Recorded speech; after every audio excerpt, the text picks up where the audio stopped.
Hey everybody, welcome back to the Yossi Schmidt show. Today we have the great Brandon on the show. Adam, can you please introduce yourself? Well, first of all, no one's ever called me the Great before, so I'm gonna. That's a pretty great title. But I Adam Brandon. I live in the Washington D.C. area. I have a long time ran a conservative grassroots organization called FreedomWorks for about 10 years. I've actually worked there the 10 years previously, so 20 years of my life in the same organization. And about a year ago, I made the very difficult decision, along with our board, to shut that organization because we kind of feel it kind of just the way that the political climate is changing, we were not able to achieve our goals as laid out. And what we found is that this rise, this surge in the independent movement in the United States, that actually better aligned with a lot of the goals we were trying to work on at FreedomWorks. So I've decided to go independent, and with a few other people, we came together and created a new organization called the Independent Center.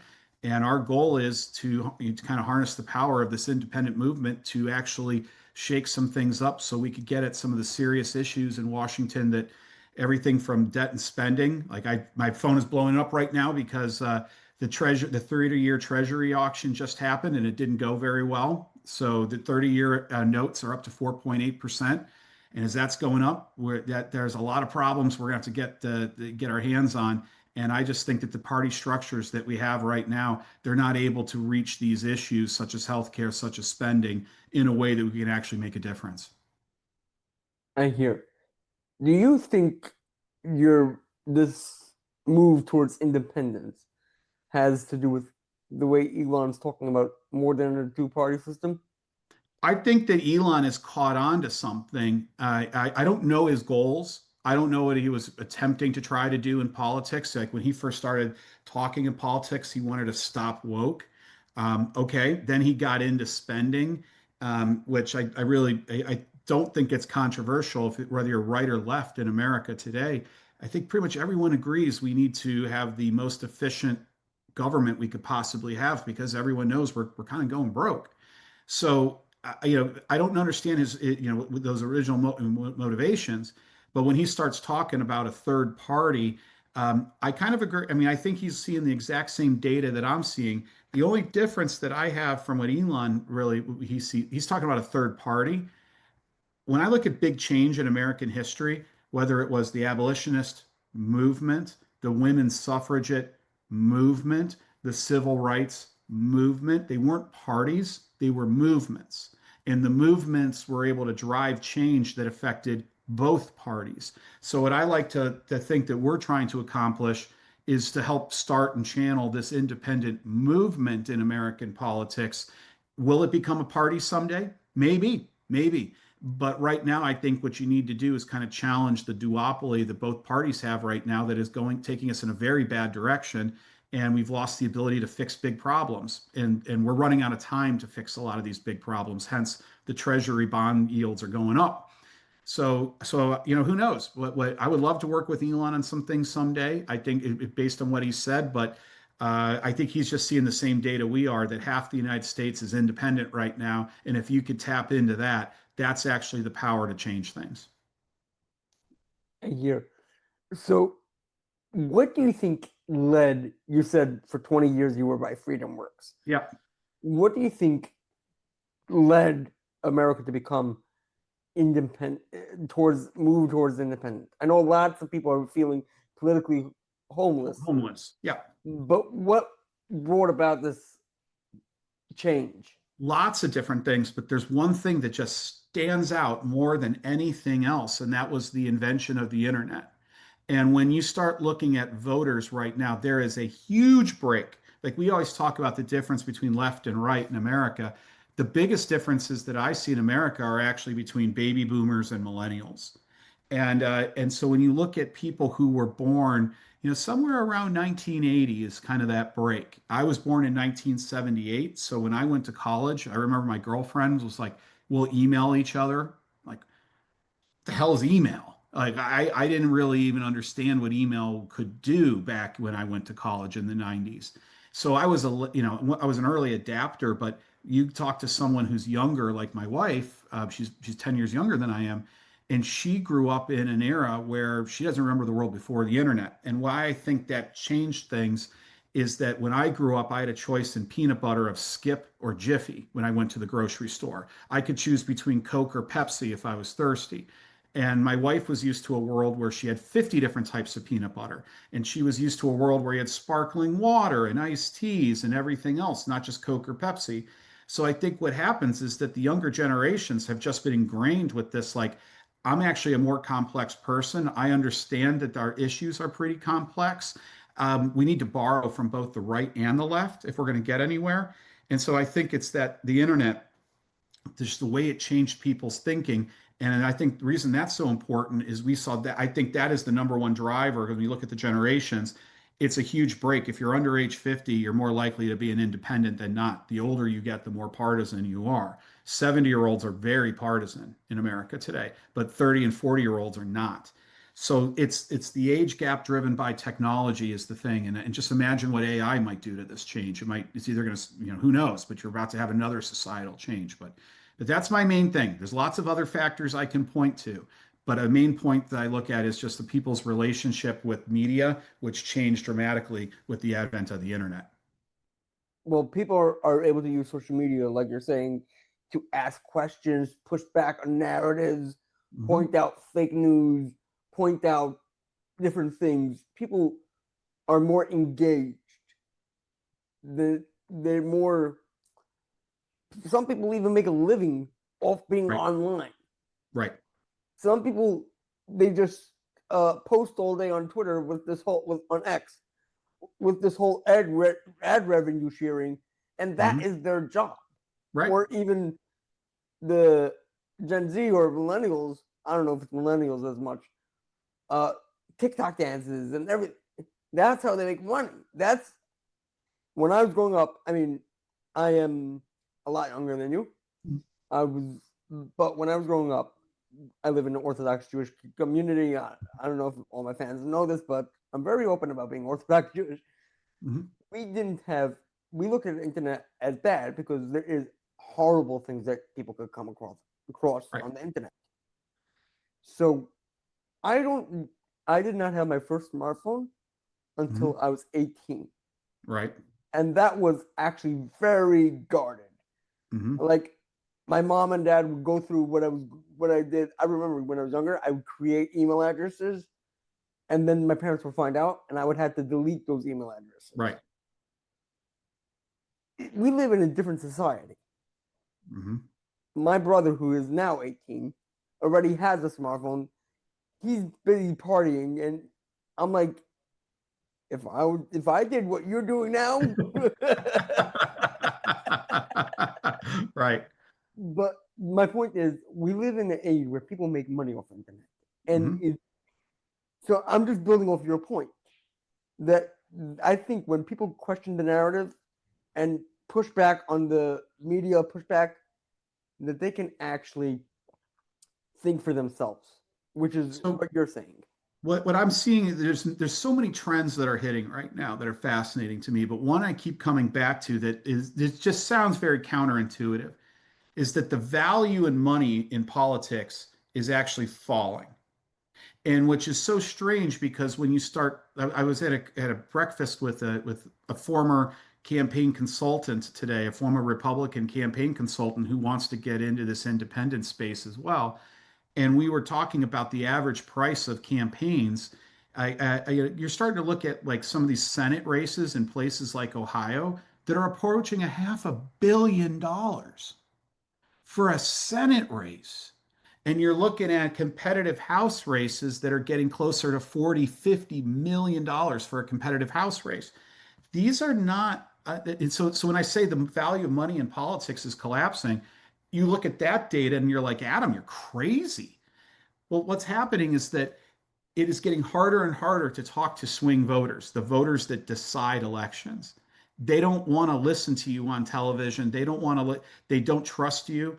So to reach them, the logical question is let's yell louder and just spend more money. And so most of that money goes on platforms like television, which if you're under age 40, you don't even own a television at this point. Like you just don't, that's, you mentioned TikTok. We have, look, if you're under 40, your number one news source is TikTok followed by YouTube Shorts.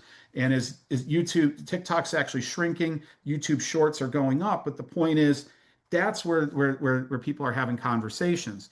So the challenge for the two parties and people who are running as parties is that the tools that you used to use in politics to reach and influence people, they're just not that effective anymore. They're very effective in reaching your base. You want to reach your base and you're a Republican, go on Fox News. If you're a Democrat, go on CNN or the New York Times and you'll reach your base. But that's not where most voters, the important voters who decide elections are. And something you said was so important is that what we find is this is a very curious generation that wants to ask difficult questions and wants to see both sides of the argument more than in previous generations. So a 3 minute or a 30-second TV ad, it just doesn't convey the information that people want the way that people want it today. We find like, look, we're on a podcast right now. This is where people are increasingly educating themselves because they don't want to hear from someone for a 3 minute soundbite. They'd rather have a half hour of critical questions and getting to know you and all the rest of it. So I look at the reason that money is value in politics is collapsing is that I think I'm going to be better able to reach voters as an independent saying, I'm not trying to push you to vote Republican or Democrat. We're not involved with that, with those systems. In fact, we think those systems have been corrupted. You know, we're trying to present choices, independent choices that mix and create new solutions. And so that's kind of our advantage in talking to people is that we start from a position of higher authority, higher authenticity, and authenticity is the new currency in politics. Okay, great. But I do have one question. I agree with everything you're saying. Mm-hmm. But when Elon mentioned the third party, Yep. back to Elon, he got lots of hate Yes. because people are claiming, and I hear where they're coming from, that when there's a third party, all you're doing is taking away votes from one candidate Right. and not Spoiler. the other. Mm-hmm. So you're destroying. It's not like you're making a third option. You're just taking away the better option in some people's opinion. Right. A vote for someone else is a vote for Hillary. Right. I'm just throwing a name out. Yeah, understand exactly what you're saying. So because this is the number one challenge we have with if we're going to because our goal eventually is to support independent candidates. I've been pretty clear on the goal of my organization. We're kind of looking at the House of Representatives, and our goal is that you get to a point where if we won 3 or 4 or 5 seats, like right now, if you had 2 seats, neither party could control the House of Representatives, meaning you need 218 votes to get a Speaker of the House. And if both parties are stuck at 215, no one can actually form the government. So that last group of independents would become the most powerful bloc that actually could decide the direction of Congress. I mean, so I'll be very clear, that's our goal. So what we're trying to spoil is we're trying to spoil that two-party system the way it's operating right now, which we believe is not structured to solve problems. And we want to return power back to the members of Congress because another one of my great concerns is that if you love what President Trump is doing right now, great, but he is putting so much power into the White House that the next time a Democrat gets elected, the Democrat's going to have unbelievable power to wield. And vice versa. Then if you were really excited about, if you hate Trump and your person gets in, you may like the stuff they do better. But what I worry about is we're setting things up in America where we're heading towards a Latin American style democracy where everything is about the presidency and it becomes a dogfight every 4 years and there's no check on all that power in the presidency. So that's what we're trying to spoil. So we're trying to spoil is that you pull that power back from the presidency and you make Congress function. And the only way we making Congress function is you have people elected whose jobs are to put policy in front of partisanship. So when you start breaking down the spoiler, I don't buy that because when most people that we're seeing and we're researching, the people who are the most against the third party are the most partisan people. But most Americans aren't partisan. So all we're doing is giving people a choice. Like if you don't like our choice, don't support our choice. If you like the Republican or the Democrat, go for it. support them. But I just see there's a lot of Americans out there, particularly in these swing districts, that would like, they're looking for a candidate that wants to deal with our fiscal situation, a candidate who wants to fix American health care, a candidate that wants to fix our broken immigration system. So that's why I will actually gladly accept the spoiler image, because what we're trying to spoil is a broken system. And I don't buy it that if we have good candidates and they could beat a Republican and a Democrat, that's what we're trying to do. We are not trying to do this to help Republicans. We're not trying to do this to help Democrats. So we're going to let the voters decide. So you're not. So you're saying you're not running. Uh, you're not destroying a candidate. If you want to vote for our candidate, we're running a candidate. Mhm. We're and we're giving you another option. Yep. So the way it looks, there's 435 congressional districts in the United States. Really, only 25 of those are actually competitive. So right now, I could tell you how 400 congressional districts are going to vote forever, basically. Just the way that they've been gerrymandered, it's just almost impossible for someone who's not a Republican, not a Democrat. And the reason is that in those districts, they may vote Republican, but they hate Democrats, or they vote Democrat, but they hate Republicans. And so that's your motivation in those districts, is negative partisanship. Doesn't matter if our candidate is bad, the other candidate is really bad. So in those districts, it'd be very difficult for us to win. But you look at these suburban swing districts predominantly, what are they? They tend to be millennial, they tend to be upper middle class, they tend to be college educated, they tend to all congregate in the similar suburban communities, they tend to be young parents, and they tend to look at the world in a very similar way. And that way is not fit into either party's narrative. So they actually fit into what I see as a narrative that is on social issues. It's incredibly tolerant, which means we can agree to disagree, but let's move on. And then on the other side, on economic issues, what they tell us is they want more choices. So they want more choices in healthcare, more choices in education.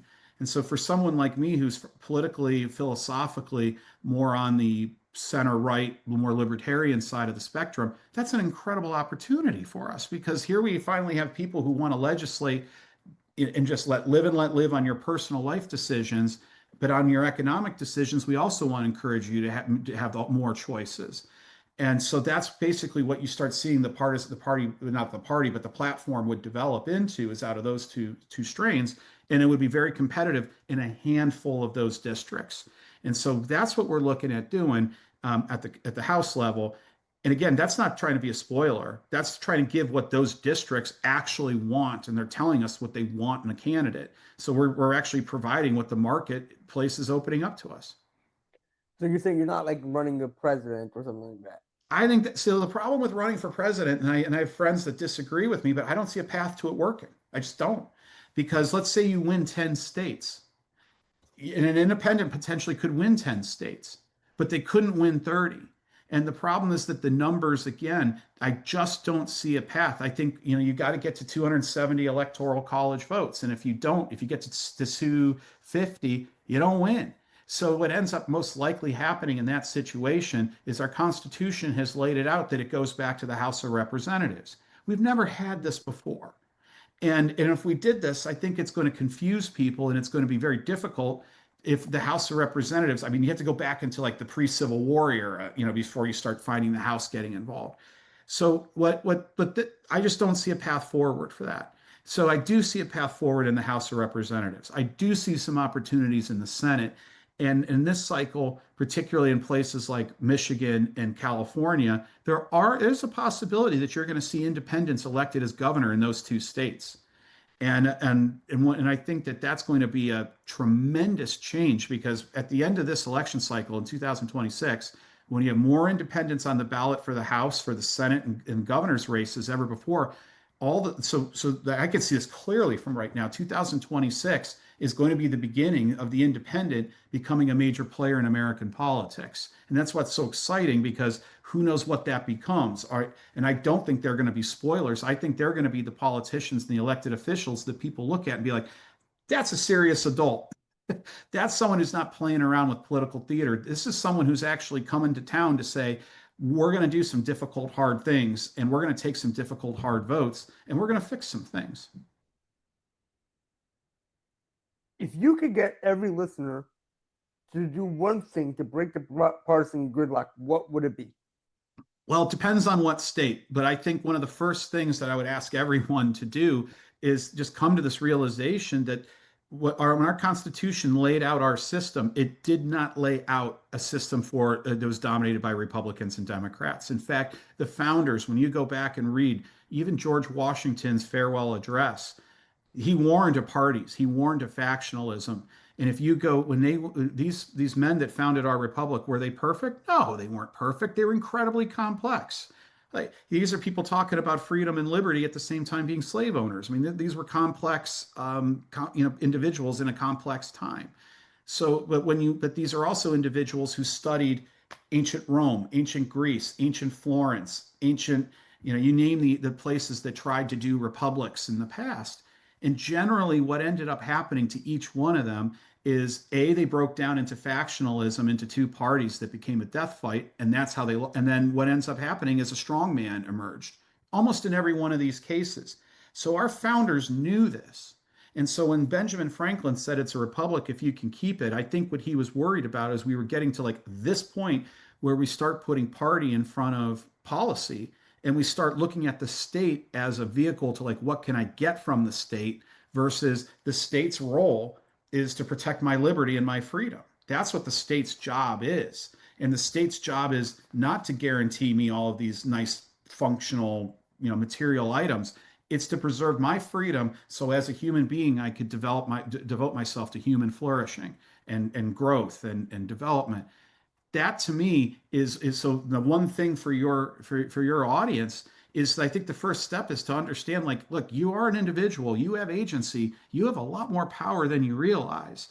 And so the first thing I would say is understand that. Number two, understand that the most powerful thing you have is your vote. And everyone, I'm amazed that I get in this argument every year at the holidays with my family when they say, oh, Adam, no one listens. No, that's not true. You have to get involved.